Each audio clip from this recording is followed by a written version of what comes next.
저와 함께 나누실 하나님의 말씀은 요한복음 1장 9절부터 16절까지의 말씀입니다. 요한복음 1장 9절부터 16절까지. 잘 들려요? 자, 우리 한 절씩 교독하겠습니다. 참 빛 곧 세상에 와서 각 사람에게 비추는 빛이 있었나니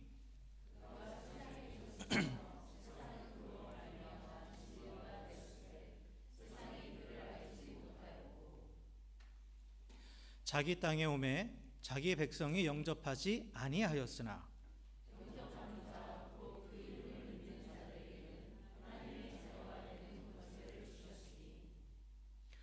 이는 혈통으로나 육정으로나 사람의 뜻으로 나지 아니하고 오직 하나님께로부터 난 자들이니라.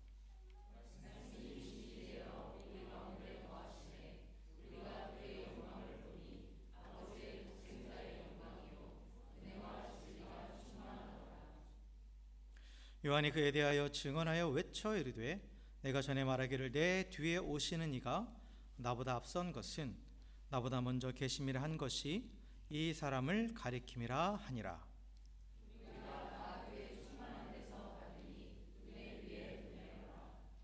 아멘. 아멘.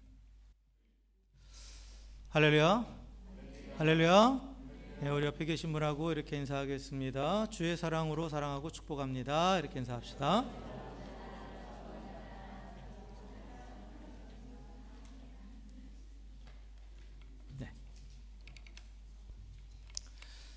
네, 우리가 오늘은 온 가족 예배를 보고 모였죠. 그리고 또 이렇게 우리 앞에 우리 학생들 함께 또 예배를 드리고 있습니다. 온 가족 예배를 드리면서 어떤 설교를 할까 많이 고민을 했는데 지난주에 우리가 교회 사역들에 대해서 얘기하면서 캐리그마에 대해서 얘기했죠. 캐리그마, 복음을 선포하는 것. 복음을 선포하는 것. 그게 또한 교회의 중요한 사역이라고 우리가 지난주에 말씀을 나눴는데, 그래서 우리 또 교회의 가장 기본이고 또한 우리가 평생 붙잡아야 될 그 복음을 다시 한번 오늘 좀 나눠야겠다. 특별히 우리 어린 학생들하고도 함께 좀 나눠야겠다라는 그런 마음이 들어서 오늘 이 요한복음 말씀을 가지고 또 이렇게 나누려고 합니다. 자, 이 요한복음은 그 예수님의 사랑하시는 제자 요한이 그 예수님의 생애에 관해서 기록한 책이죠. 그래서 우리가 읽지는 않았지만 요한복음 1장 1절부터 이 5절까지의 내용을 쭉 보면 그 요한이 예수님을 소개하는데 되게 독특하게 소개를 해요. 어떻게 소개하냐면 예수님을 말씀으로 소개합니다. 예수님이 말씀이시다. 그러면서 이 복음서를 시작해요. 그래서 요한이 예수님을 뭐라고 말하냐면 태초부터 말씀으로 존재하고 계셨고, 그리고 그 예수님은 하나님과 함께 계셨다라고 말합니다. 그리고 그 하나님은 이 말씀을 통해서 세상을 창조하셨다라는 거예요. 그러니까 우리가 창세기를 보면 하나님이 말씀으로 세상을 창조하시잖아요. 그런데 그 말씀이 곧 누구다? 예수님이다라는 거예요. 예수님이다. 그래서 우리가 어떤 결론을 내릴 수 있냐면, 그럼 예수님이 어떤 분이냐? 모든 만물에게 생명을 주시는 그 창조의 능력을 가지신 분이라는 것을 우리가 알 수 있는 거죠. 그래서 이 요한이 예수님을 요한복음에서 뭐로 묘사하냐면 모든 만물에게 생명을 주시는 이 창조의 능력을 가진 분으로 이렇게 묘사하고 있어요. 근데 왜 요한이 그 예수님을 이 창조의 능력을 가진 분으로 묘사하고 있느냐?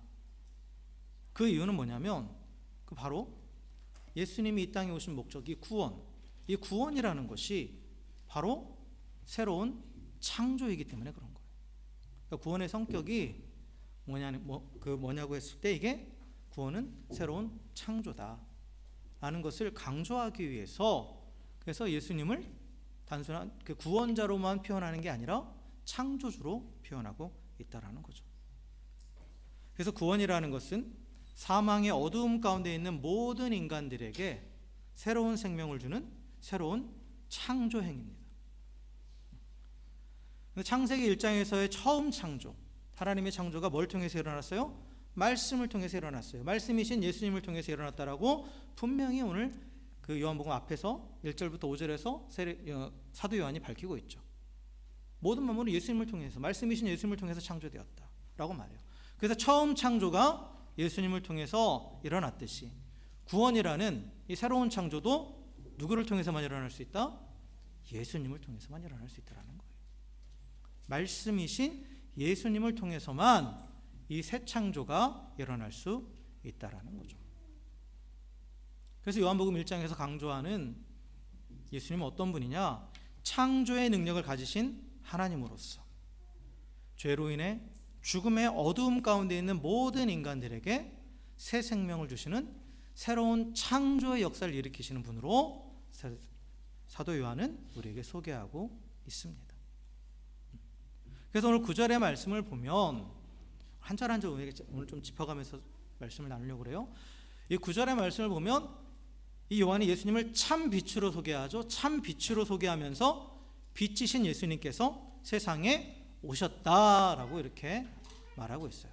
그러면서 그 예수님의 구원 사역, 이 새 창조를 각 사람에게 빛을 비추는 것이라고 이렇게 표현하고 있습니다. 이게 어떤 의미냐면 다시 창세기로 돌아가서 요한복음 1장을 풀기 위해서는 창세기 1장과 연결을 해야 돼요. 그래서 그 창세기 1장에 돌아가 보면 하나님의 창조도 하나님의 창조의 과정이 쭉 나오잖아요. 근데 하나님의 창조의 과정이 어떻게 되어 있냐면 혼돈과 공허의 공간에 하나님이 처음에 뭘 하신 게 뭐예요? 빛이 있으라. 빛을 비추시죠. 그래서 빛을 비추심으로써 질서를 세우시고 그리고 그 세우신 질서 안에 어떠한 존재들과 생명을 창조하셔서 충만하게 채우셨죠. 결국 빛으로부터 모든 창조가 시작되는 거예요. 그렇기 때문에 이 어두운 세상에 예수님이 참빛으로 오셨다라는 것은 죄와 죽음이 지배하는 영역에 새로운 창조, 창세기에 일어났던 그 창조와 동일한 이 새로운 창조가 시작되었다는 것을 분명하게 나타내는 겁니다. 그래서 이 새 창조로 인해서 사망의 어두운 가운데 있던 사람들은 새 생명, 그리고 그 새 생명은 영원한 생명이죠. 그 영원한 생명을 얻게 될 것이다 라는 거예요.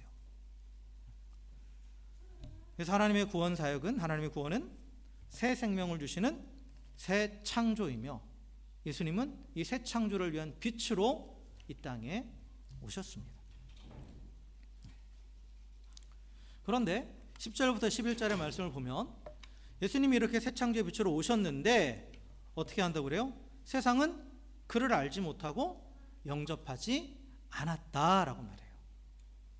예수님이 창조주이시고 그리고 또한 새로운 창조를 위해서 이 땅에 오셨는데, 빛으로 이 땅에 오셨는데 사람들은 이 창조주이시자 또한 왕이신 예수님을 거부하고 나아가 예수님을 대적했다라는 거예요.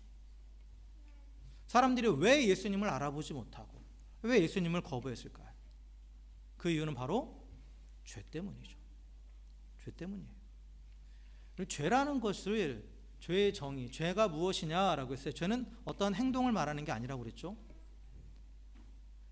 죄라는 것은 내가 하나님이 되어서 하나님과 관계를 끊어버리는 게 바로 죄입니다. 그리고 죄의 결과는 뭐예요? 죽음이죠. 죄의 결과는 죽음이죠. 죄의 결과는 졸음이 아니에요. 네, 정신 바짝 차리시고 네, 꽉 차 있고 하니까 좀 졸리신 것 같아요. 네. 죄의 결과는 죽음입니다. 죽음이에요. 근데 왜 죄의 결과가 죽음이죠? 죄의 결과가 왜 죽음이에요? 질문을 좀 해야 여러분들이 정신을 좀 드실 것 같아요. 죄의 결과가 죽음인 이유가 뭘까요?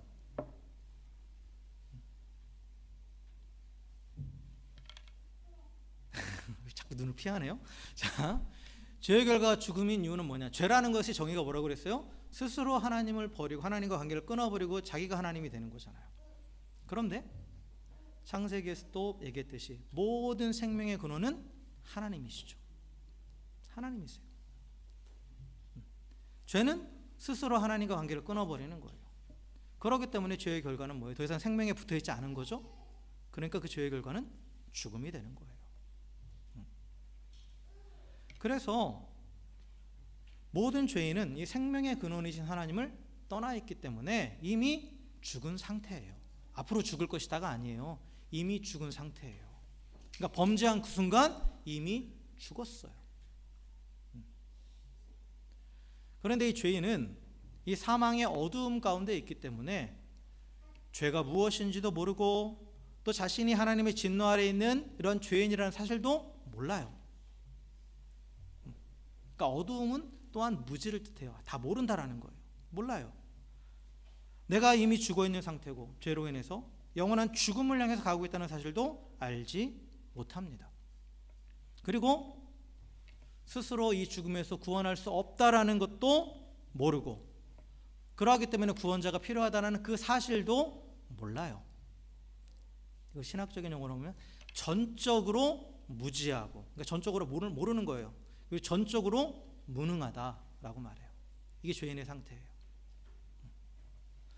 그렇기 때문에 이 세상이 생명의 빛으로 이 땅에 오신 예수님을 알아보지도 못하고 거부하는 겁니다. 근데 이러한 거부에도 불구하고 예수님은 이 땅에 오셨어요. 그리고 이 새 생명을 주는 구원의 문을 열어주셨습니다. 그리고 자신이 이 구원에 이르는 유일한 길이 되어주셨고, 그리고 이 복음의 진리를 밝히 보여주셨어요. 그래서 그 이 예수님의 보여주신 이 복음의 길, 이 복음의 또한 복음으로 인한 구원의 길, 또 그 생명에 이르는 그 길, 그 예수님을 믿는 자, 12절에 보면 영접하는 자라고 나와 있죠. 영접하는 자. 그리고 그 예수님의 이름을 믿는 자들은 어떻게 된다? 구원받고 하나님의 자녀가 되는 권세를 받는다라는 거예요. 여기서 중요한 개념이 하나 나와요. 예수님을 영접한다. 이것이 곧 뭐다? 예수님의 이름을 믿는 것이다. 그러니까 우리가 예수님의 이름을 믿는다라는 것은 다시 말하면 예수님을 영접하는 거예요. 그러니까 영접한다라는 말은 뭐냐?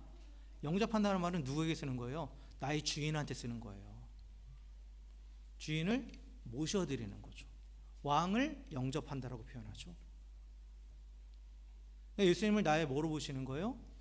주인으로, 나의 주님으로, 나의 왕으로 모셔드리는 것이 바로 영접하는 겁니다. 그래서 믿음이라는 것은 단순히 예수님이 메시아인다라는 것을 내가 지적으로 동의하는 것에서만 끝나는 게 아니라 그 예수님과 나의 관계를 새롭게 설정하는 거예요. 예수님을 나의 주님으로, 나의 왕으로 모셔드리는 것이 믿음입니다. 그래서 그렇게 예수님을 왕으로, 그 주님으로 영접하는 그 믿음의 결과 어떠한 일이 일어나는 거예요? 하나님의 자녀가 된다라는 거예요. 하나님의 자녀가 된다. 자, 그런데 여기서 한 가지 또 이게 문맥을 잘 보면 원래 왕으로 모시면 그 왕이 뭐가 돼야 돼요? 백성이 돼야 되는 거잖아요. 그렇죠? 이게 일반적인 왕과 백성의 관계예요. 그런데 오늘 요한은 예수님을 왕으로, 주인으로 영접하면 뭐가 된다? 하나님의 자녀가 된다라는 표현을 썼죠. 이게 어디서 비롯된 말이냐면 이 호세아 1장 10절에 나와 있는 말씀이에요. 호세아 1장 10절에 보면 이렇게 되어 있습니다. 하나님께서 이스라엘이 불순종해서 실패했죠.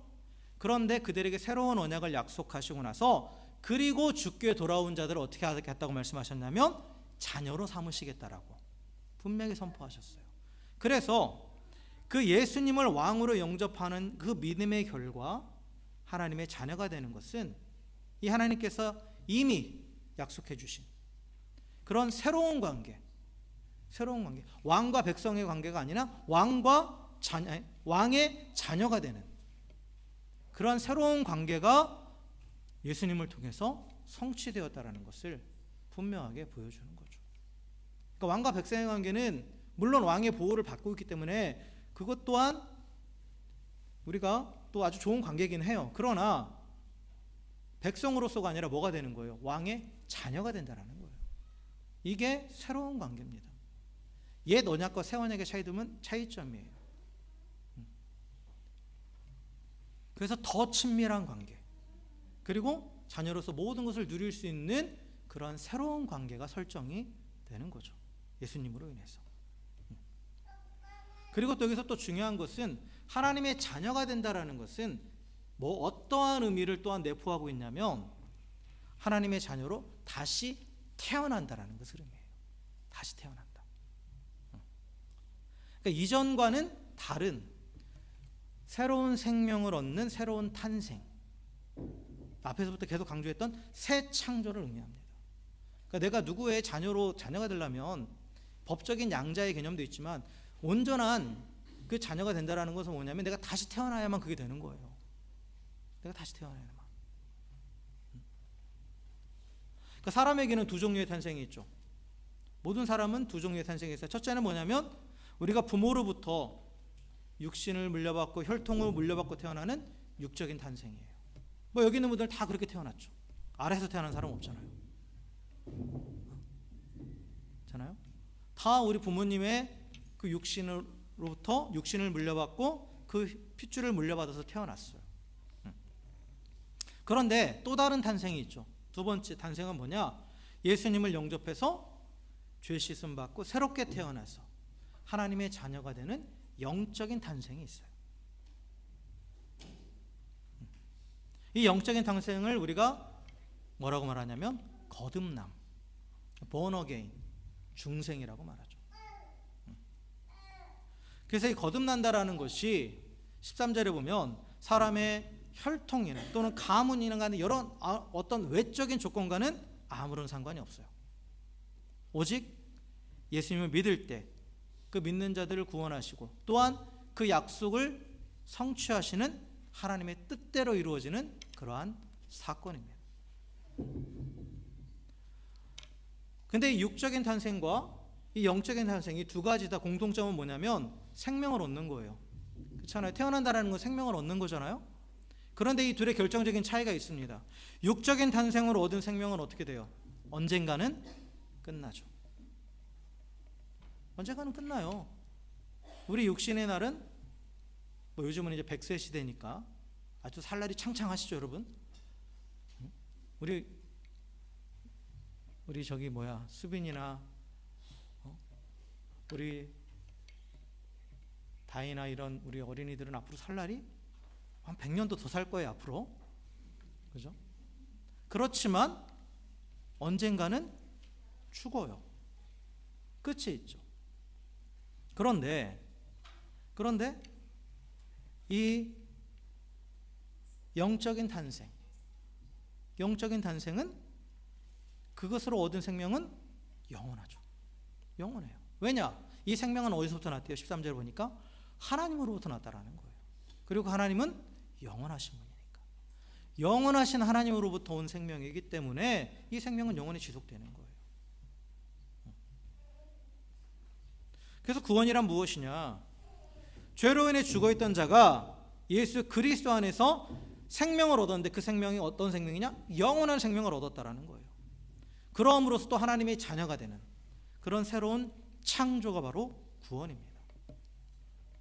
성도는 이 예수님을 나의 왕으로, 나의 주님으로 영접함으로써 하나님의 자녀로 다시 태어났고 그리고 영원한 생명을 얻은 새로운 피조물입니다. 그래서 우리는 영생을 얻은 자예요. 받은 자예요. 그 영생을 받았다라는 이 표현을 항상 얘기할 때 받을 것이다가 아니죠. 미래적인 표현이 아니에요. 영생을 얻었다. 완료형이에요. 완료형입니다. 이미 시작되었고 그리고 이게 영원히 지속되는 겁니다. 생명의 근원이신 하나님과 연결되었기 때문에, 그렇기 때문에 영원히 그 생명이 지속되는 게 영생이에요. 물론 육신은 사라지죠. 그러나 완전한 모습으로 변화되어서 이 생명을 영원히 누리게 되는 거예요.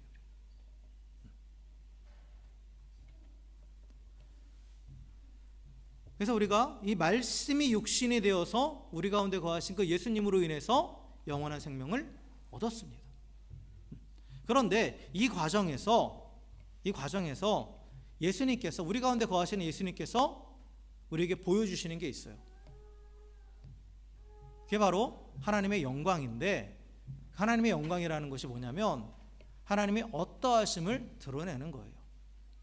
그래서 14절 말씀에 보면 우리 가운데 거하시는 그 예수님이 하나님의 어떠하심, 하나님이 어떠한 분이신지를 밝히 보여주신다고 말하는데, 그 보여주신 하나님은 어떤 분이냐? 하나님은 바로 은혜와 진리의 하나님이다 라는 거예요. 은혜와 진리의 하나님. 자, 은혜라는 것 너무 좋아하는 말이잖아요. 우리 은혜라는 표현, 은혜, grace. 그리고 히브리 말로 하면 헤세드고 헬라어로 하면 뭐죠? 카리스죠. 누구나 은혜를 좋아하는 표현이죠. 은혜. 근데 이 은혜가 뭔가라고 했을 때, 이 은혜라는 말은 자격 없는 자에게 일방적으로 베풀어주는 사랑을 뜻합니다. 받을 자격이 없는 자에게 그냥 일방적으로 베풀어주는 사랑이 바로 은혜예요. 그리고 또 여기 나타나는 이 진리라는 표현은 이제 원어적인 표현을 보면 에메트예요. 에메트라는 말은 뭐냐면 이것은 약속을 반드시 지키는 신실함을 의미해요. 그래서 이 예수님께서 왜 하나님의 은혜와 하나님의 신실하심을 보여주느냐라고 했을 때, 하나님께서는 이 아담과 하와가 최초의 범죄했을 때 그때 하나님이 바로 주신 약속이 있어요. 뭐예요? 구원의 약속을 주셨어요. 창세기 3장에 보면 아담과 하와가 범죄하잖아요. 범죄하고 하나님을 떠나요. 그런데도 하나님이 찾아오셔서 그들에게 약속을 주시죠. 창세기 3장 15절에 우리가 프로토 가스펠이라고 하는 원복음이라고 하는 약속을 주세요.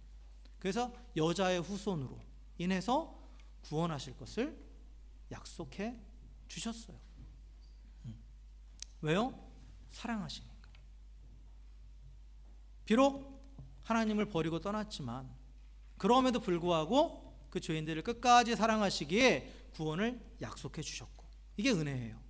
그리고 그 약속을 온 인류 역사 가운데 신실하게 지켜 오셨다라는 거죠. 그리고 그 약속의 성취로 예수님이 이 땅에 오신 거예요. 그래서 예수님이 이 땅에 오셔서 우리와 함께 하신다. 이것은 바로 죄인들을 끝없이 사랑하시는 그 하나님의 은혜와 또한 그 약속을 성실하게 지키시는 하나님의 진리를 보여주는 것입니다. 그리고 이 하나님의 은혜와 이 진리, 하나님의 사랑과 이 신실하심이 왜 중요하냐? 이게 바로 구원의 이유예요. 하나님이 우리를 구원하신 이유가 다른 어떤 게 있는 게 아니라 하나님이 은혜로우신 분이고 하나님이 신실하신 분이기 때문에 우리를 구원하신 겁니다. 우리가 어떤 자격이 있어서 구원받을 만하기 때문에 구원받은 게 아니에요. 그 어떤 이유도 없어요. 하나님이 은혜와 진리가 충만한 분이시기 때문에, 다시 말해서 죄인들을 끝까지 사랑하시고 구원의 약속을 반드시 지키시는 분이시기 때문에 독생자 예수님을 생명의 빛으로 이 땅에 보내주셔서 그 안에 있는 자, 그를 믿는 자, 그를 영접하는 자는 하나님의 자녀로 삼아 주셨다라는 거죠. 이게 구원의 은혜예요. 예수 그리스도를 통해서 하나님께서 이렇게 베푸시. 그래서 하나님의 구원의 동기가 우리한테 있는 게 아니에요. 하나님의 구원의 동기가 어디 있는 거예요? 하나님의 사랑과 하나님의 신실하심에 있기 때문에 우리가 구원받았다라는 것은, 이것은 다시 말하면 우리는 우리의 구원을 확신할 수 있다라는 거예요. 구원의 근거를 나에게 두면 확신할 수 없죠. 그죠? 내가 하나님께 어떻게 했는가, 아니면 내가 착하게 살았는가, 이런 것들의 구원의 근거를 둔다면 누구도 구원을 확신할 수 없어요. 그러나 구원의 이유는 뭐예요? 하나님의 사랑과 하나님의 신실하심에 그 근거를 두고 있어요. 그렇기 때문에 하나님이 약속하신 대로, 말씀하신 대로 예수님을 영접하면 우리가 구원받았다라고 확신할 수 있는 겁니다. 그래서 하나님의 은혜와 이 진리를 보여주는 그 예수님이 이 땅에 오셨기 때문에, 인간으로 이 땅에 오셨기 때문에 우리는 그 하나님의 충만한 은혜, 그 구원의 은혜를 받았습니다. 16절에 보면, 그런데 이 구원의 은혜를 요한이 이런 표현을 써요. 은혜 위에 은혜다라는 이런 표현을 씁니다. 은혜 위에 은혜다. 우리말은 지금 이제 은혜 위에 은혜라고 되어 있는데, 여러분 영어 표현을 보세요. 어떻게 되어 있어요? Grace in place of grace already given. 발음이 참 구리죠. 이게 뭐예요? 이미 주어진 은혜를 대신하는 은혜다라는 표현이에요. 이게 원어적인 표현이 영어 번역이 더 맞아요. 번역이 더 맞습니다. 그런데 이게 어떤 의미인지를 한번 더 깊이 들여다보면, 사실 이 말을 이제 뒤에 이제 율법과 연결을 시켜서 이제 우리가 또 풀어볼 수 있는데, 율법이라는 은혜가 있어요. 하나님이 주신 은혜가. 그것을 대신하는 은혜가 예수님이다. 우리가 또한 그렇게 해석하는 게 맞고, 또 하나 어떻게 해석할 수 있냐면, 하나님이 이미 베풀어 주시는 모든 은혜들을 대신하는 은혜다라는 거예요. 그럼 이거는 어떤 말이 돼요? 하나님께서 모든 은혜를 베풀어 주셨는데 그걸 대신할 수 있는 은혜라는 것은 베풀어 주신 모든 은혜보다 더 큰 은혜라는 거죠. 가장 큰 은혜라는 거죠. 가장 큰 은혜. 그래야만 다른 은혜를 대신할 수 있는 거잖아요. 그러니까 구원이라는 것이, 구원의 은혜라는 것은 지금까지 하나님이 베푸신 모든 은혜를 대신하는 가장 큰 은혜다라고 이렇게 말할 수 있어요. 뒤에 나오는 율법도 대신하고 그 모든 것들을 다 대신하는 가장 큰 은혜다.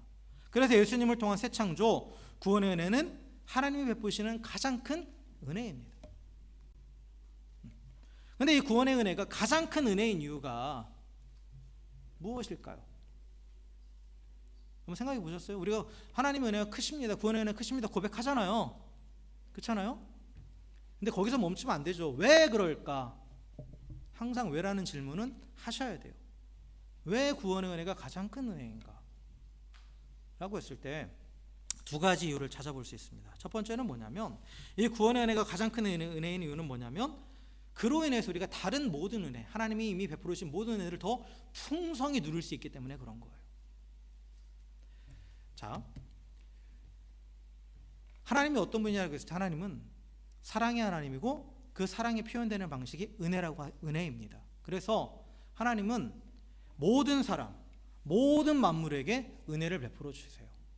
하나님의 창조 행위 자체가 하나님의 은혜예요. 하나님의 은혜입니다.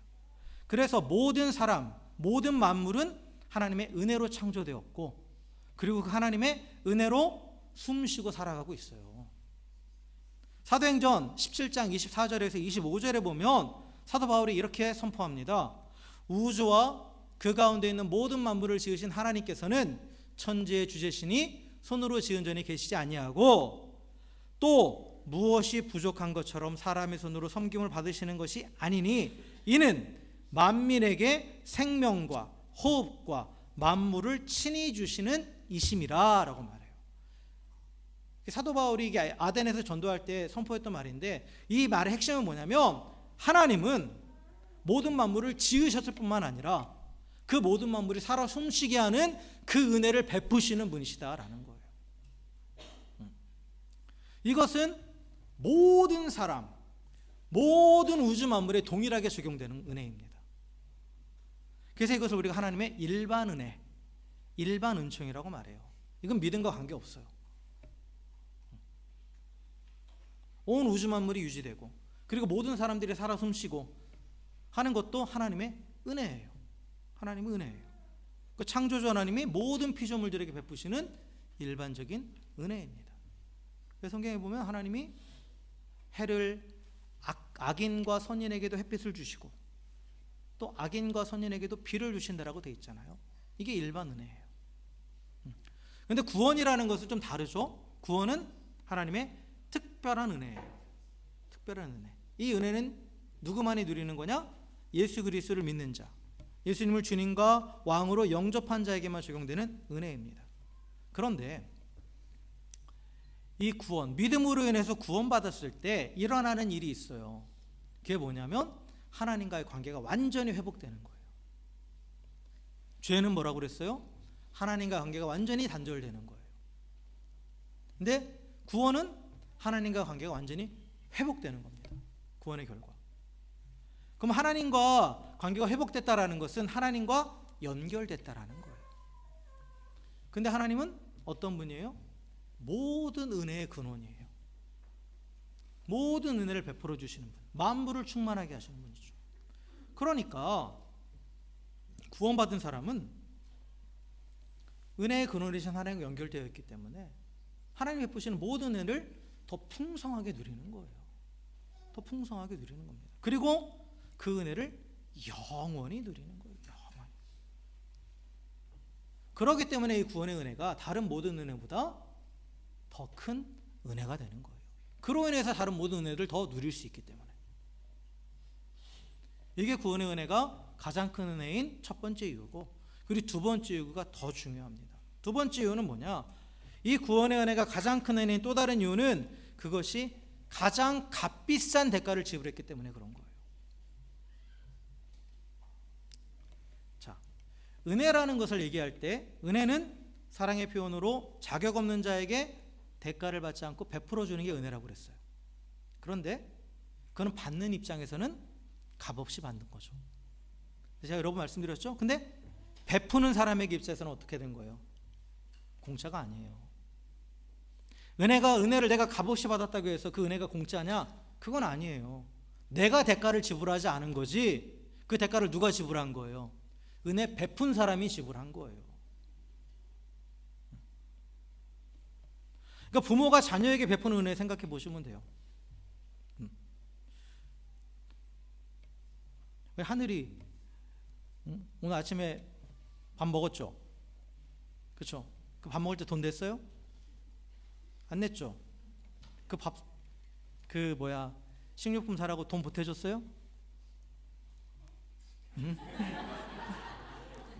하늘이 옷 사는데 아빠한테 돈 줬어요? 안 줬죠? 그렇죠? 그럼 그 옷은 누가 사준 거예요? 엄마 아빠가 사준 거죠.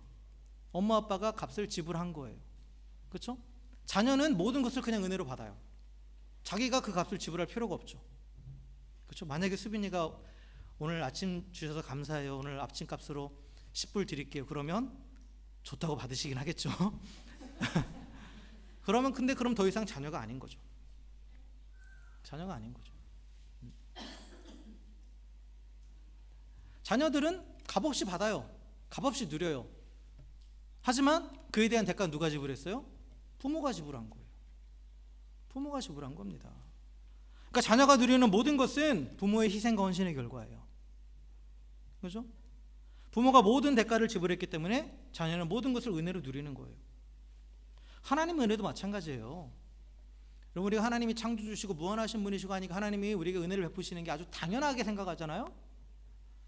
하나님은 아무 일도 안 하시는 것처럼 생각하잖아요. 그게 아니에요. 우리가 받아 누리는 모든 은혜는 하나님의 전적인 희생과 헌신의 결과예요. 우주 만물을 창조하시는 그 하나님께서 창조하시는 그 노력을 하셨어요. 그 결과를 우리가 누리는 거예요.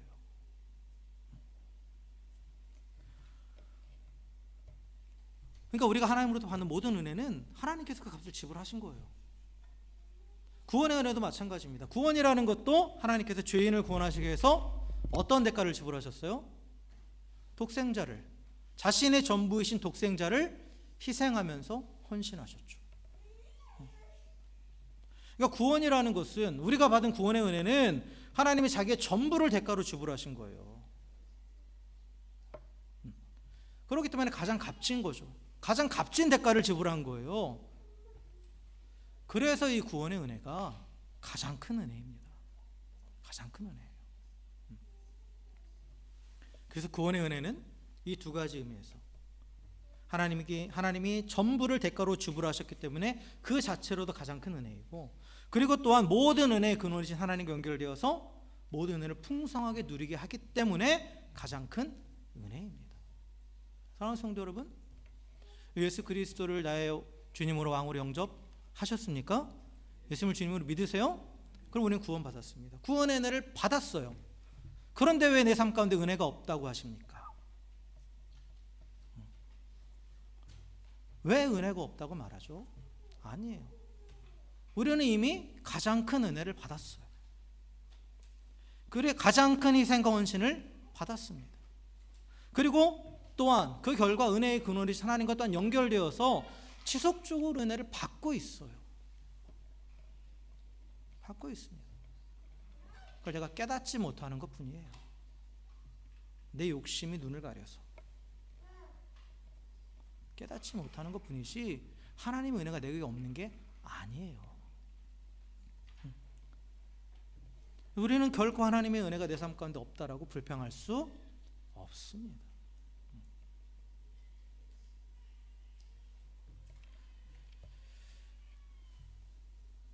구원의 은혜를 받은 자로서 우리가 그 가치를 다시 한번 분명히 깨달을 필요가 있어요. 내가 받은 이 구원의 은혜가 얼마나 값진 것인가. 값없이 받았다고 해서 싸구려 취급하지 마십시오. 가장 값진 것이기에, 감히 우리가 그 값을 지불할 수 없기에 하나님께서 다 지불하셔서 우리에게 값없이 주신 거예요. 구원의 은혜의 가치를 알고 감사할 수 있는 저 여러분 되길 주 이름으로 간절히 축원합니다. 네, 말씀을 정리하겠습니다. 창세전부터 하나님과 함께 계셨던 이 생명의 말씀이 육신을 입어 이 땅에 오셨습니다. 그래서 어두운 세상 가운데 빛으로 오셔서 하나님을 보여주시고 죽음 가운데 있던 죄인들에게 생명을 주셨습니다. 하나님의 아들이 사람이 되셔서 이 땅에 오셔서 죽으셨기 때문에 그를 믿고 영접하는 자마다 생명을 얻고 하나님께 속한, 하늘에 속한 하나님의 자녀가 됩니다. 이것이 예수님을 통한, 예수님의 성육신을 통해 우리에게 임한 놀라운 구원의 은혜입니다. 예수님께서 이 땅에 오셔서 우리의 구원자가 되신 이유는 하나님이 조건 없이 사랑하시는 분이고 약속을 반드시 지키시는 신실하신 분이기 때문입니다. 우리가 어떤 자격이 있기 때문이 절대 아니죠. 우리의 어떠함과 상관없이 하나님의 사랑과 신실함 때문에 예수님이 생명의 빛으로 우리에게 찾아오셨습니다. 그래서 누구든지 이 독생하신 예수님을 왕으로 영접하는, 주님으로 영접하는 믿음만 있으면 새 생명을 얻고 하나님의 자녀의 권세를 받는 새 창조가 일어납니다. 그리고 그 결과 하나님 앞에 나아가 하나님과 교제하며 또 날마다 풍성한 은혜를 누리게 됩니다. 그래서 이 구원이라는 건 전적인 하나님의 은혜이기 때문에 누구도 예수 그리스도 안에서 누리는 이 구원의 은혜를 빼앗아갈 수 없습니다. 성도는 이 놀라운 구원의 은혜로 인해 사망에서 생명으로, 또한 세상에서 하나님 나라로 옮겨진 자들입니다. 사랑하는 성도 여러분, 이 구원의 은혜를 베풀기 위해서 자신의 전부, 자기 아들 아끼지 않으시고 우리를 위해 기꺼이 희생하게 하신 하나님께 감사할 수 있기를 주의 이름으로 축원합니다. 그리고 또한 날 위해 우리를 구원하시기 위해 하늘 보좌와 영광을 버리시고 하나님께 순종하여 인간이 되어 이 땅에 오신 또 성자 예수님께 감사할 수 있기를 주의 이름으로 축원합니다. 그리고 또한 지금도 우리와 함께 하셔서 그 하나님의 은혜를 풍성히, 구원의 은혜를 풍성히 누리며 살아가게 하시는 그 성령님을 또한 고백하며 찬양할 수 있는 우리 모두가 되길 주의 이름으로 간절히 축원합니다. 그래서 이 구원의 은혜가 은혜 위에 은혜, 가장 큰 은혜임을 잊지 않고 항상 감사하며 기뻐하는 가운데에 또한 내가 경험한 그 구원의 은혜, 그 복음을 또 세상에 담대하게 선포할 수 있는 저 여러분 우리 모두가 되기를 다시 한번 주의 이름으로 간절히 축원합니다. 함께 기도하겠습니다.